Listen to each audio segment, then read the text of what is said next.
Hello friends, आपण मानकु माँ Bhairavi village channel आपणको स्वागत।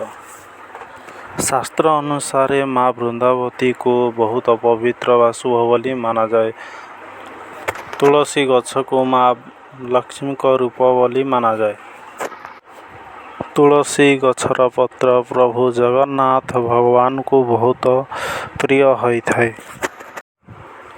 भगवान विष्णु तुलसी पत्र बिना भोग लगाइबा द्वारा भगवान विष्णु ग्रहण करती नहीं। आम हिंदू धर्म अनुसार माँ वृंदावती को बहुत शुभ बोली माना जाए।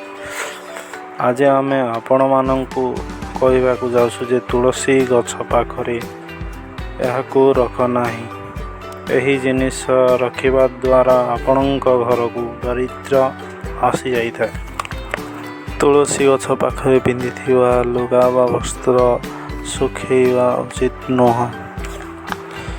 ओदा वस्त्र को तुलसी गछ पाखरे सुखेइबा द्वारा आपणकर बहुत क्षति होता है। रात्रि समय रे केबे हेले भगवान माता तुलसी को पानी अर्पण करंतु नहीं बा तुलसी गछ पाखरे रात्रि समय रे जल पात्र रखंतु नहीं।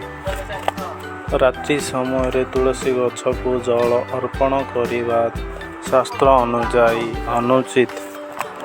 तुलसी गछर पत्र को रात्रि समय रे तोड़िबा अनुचित किंबा कौनसी कारण न थाई तुलसी पत्र को तोड़िबा नहीं। संक्रांति दिन मध्य तुलसी गछर पत्र को तोड़ंतु नहीं। तुलसी गछर पत्र सबु देवादेवी कठा पूजा समय रे लगी थाए। एकमात्र महादेव तुलसी पूजारे तुलसी पत्र लगी न थाए। अनेक तुलसी गछ रुइले आपणक घर वृंदावन हो जाए।